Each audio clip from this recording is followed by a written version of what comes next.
Welcome back. We are about to hit the boss in the depths. So this video is, I'm really going to call this spoiler heavy. I love this boss. If you want a nice surprise, then I would look at, and this boss isn't actually too bad. You can come back if you really need hints or really watch anyone who, the many people who can do this better than I can. Yeah, I would recommend skipping this if you haven't seen this boss anywhere. You'll know if you've seen it because it's the impressive boss. And you'll probably recognise the background. So that said, for everyone still here, let's go and do some killing.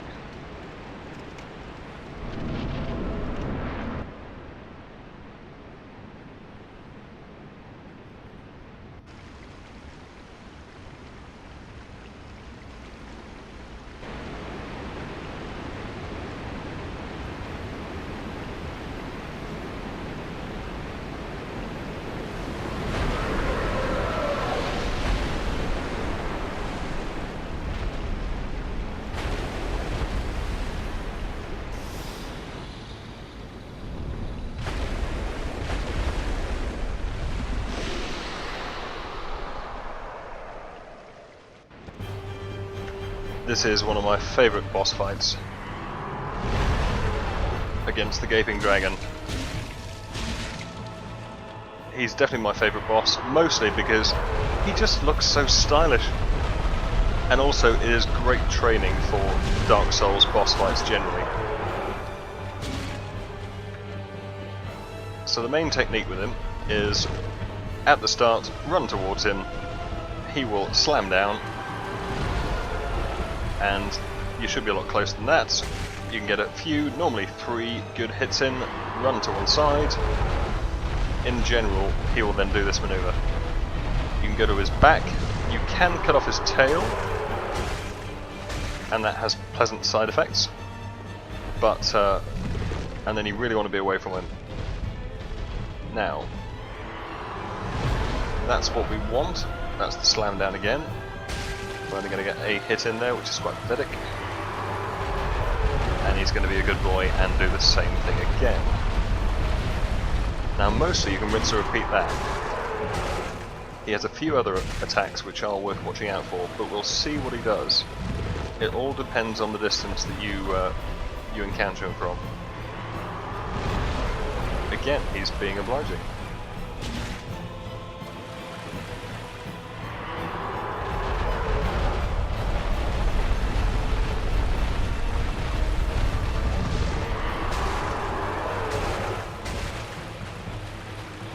Okay, I do not want to be at his tail.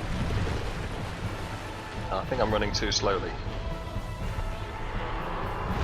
Okay, I thought for a second. Now if he does a big, crazy, shaking quiver, I do not want to be where I am. Roll, roll, roll if you end up stuck in his mouth.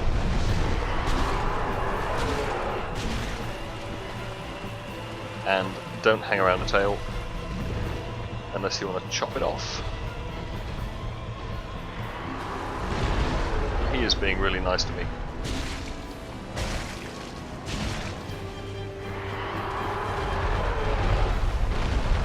And he generally is. Sometimes he just, he gets out of bed the wrong side, he has a bit of a mood, and he makes himself a bit of a nightmare. But not really. He's actually really easy to deal with. He's very controllable. Again, doing exactly what I want. He's just lovely. So cute.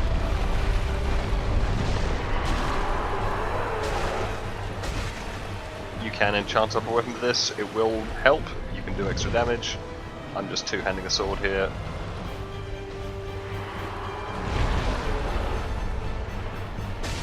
I think he's just determined not to show off his other attacks here. So periodically he can rear up and come after you. Instead of deciding to face plant, he can tail attack if you're around the back of him. If he does come after you, just move closer to him, let him take a swing and roll away. Really just roll backwards. and if you've gone fast enough, he should then switch back into face planting. If he quivers like anything, get the hell as far away from this as you possibly can, because he's going to start spitting stuff that you really don't want to be anywhere near. Watch the distance to that cliff edge.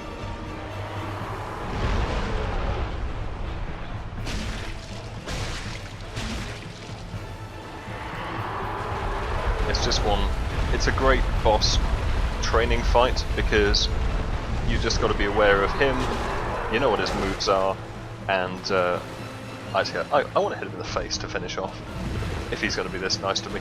This is where he kills me, obviously. Yep, okay, so this is good. Now he's coming for me, so we're going to get close, roll away, and face plants, and let's finish it.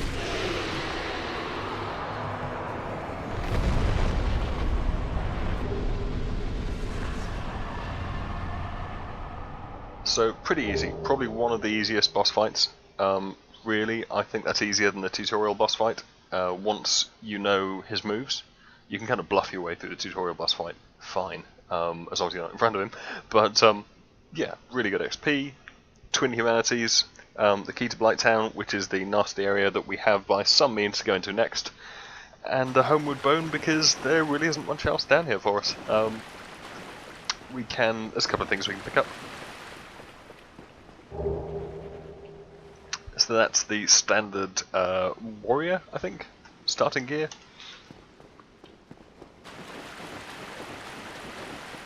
Aside from the weapon, which you can just buy from our friendly smith. I thought there was one other item here. Doesn't seem to be much.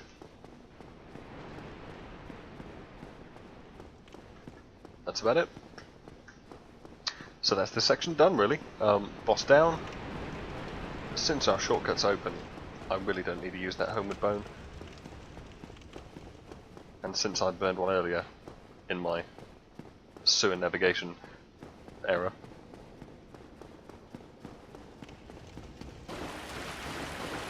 I'm just going to sprint out of here. So then the question is, do we go into Blighttown proper? Or do we take the back door? And I think that's a decision I'm going to leave till the next video, because I'm really not sure which one I want to do. Seeing Blighttown is quite fun. It would be interesting to try that section without a shield. I don't know how much worse it would make it. I would like some weapon upgrades before I go there. In fact, I do have 25,000 souls, so I really do want some weapon upgrades before I go anywhere near that. Really. So yeah, I'm gonna leave. So we'll just do the run out. So if you're going this way, as you actually saw me do last time,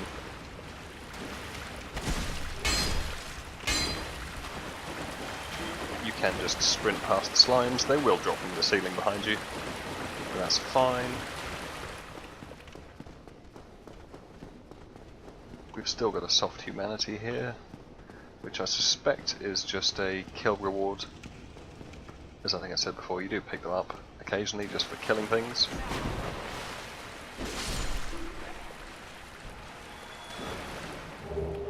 Broken straight sword, well. Those things aren't completely useless. There is a weapon you can pick up, and you can turn an upgraded one of those into a rather nice weapon. But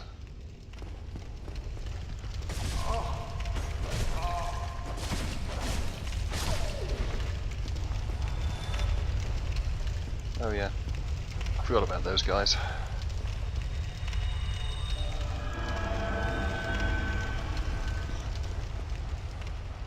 It is still very possible to die here. I mean, these are the only mobs in the way. You could probably sprint for it. I'm not a great fan of that through here, mostly because of their fire damage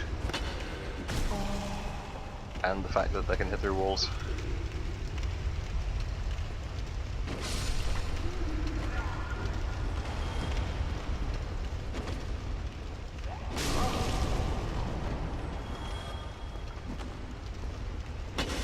So can I, bitch.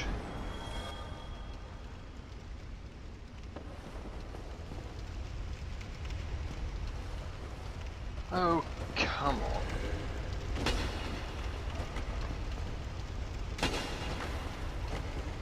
I see. This must be what they call a fencing contest. I do apologise for that. It's not really even a pun. He's dead. I am going to use this table as protection.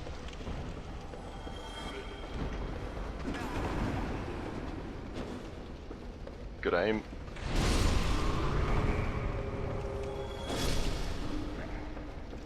I'm not being as careful about this as I really should.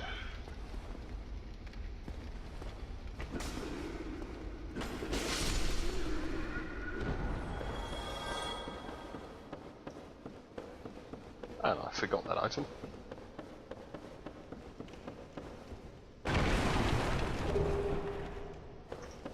Just some free souls, but very welcome. Certainly don't want to be losing the souls I have. Hence probably should have been taking a bit more care there.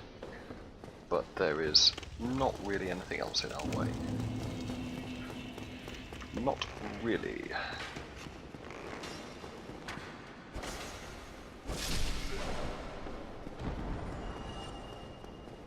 Straight back to Firelink, I think.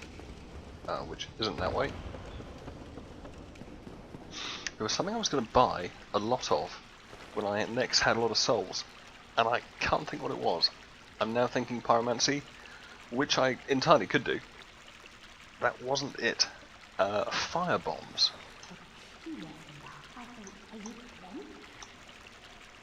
Excellent. I'm fairly sure.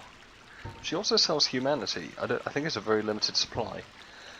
And it appears she sells purging stones, which I didn't realise. Transient curses are useful for another area. I thought she sold firebombs.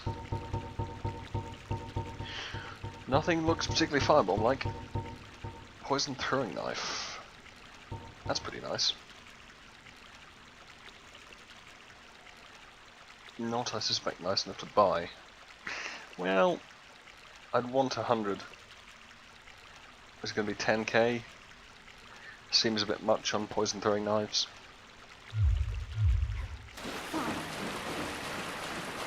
Yeah. See you later, dead lady. I don't think I'll be needing those. But it was firebombs. Just because they turn out to be so handy. I guess they are going to be notably less useful as the game goes on. Never really used them much before. I have a habit in games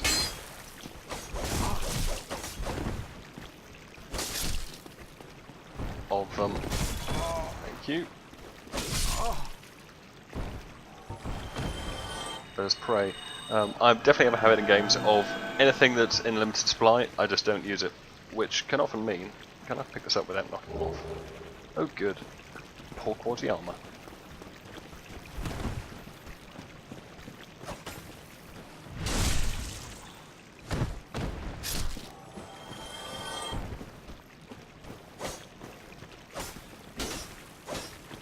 Uh-huh.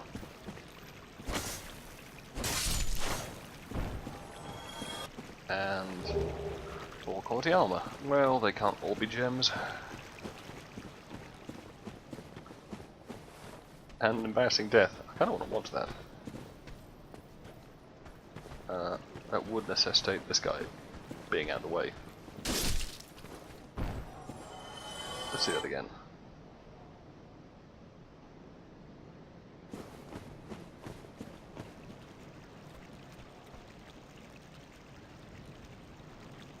Okay, yeah, that's pretty bad. Poor guy. Obviously it wasn't his day.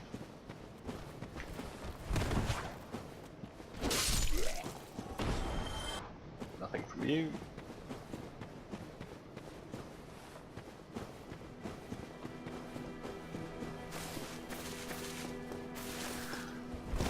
that brings us safely back to Firelink, and just for the sake of completeness, here's Laurentius, who we rescued. Pyromancy can be picked up from him. So I think I'm going to call this an episode at that point. When we come back, we'll work out what the hell we're going to do about going further underground to the area that I always want to call the depths, but is actually called is Blighttown, obviously.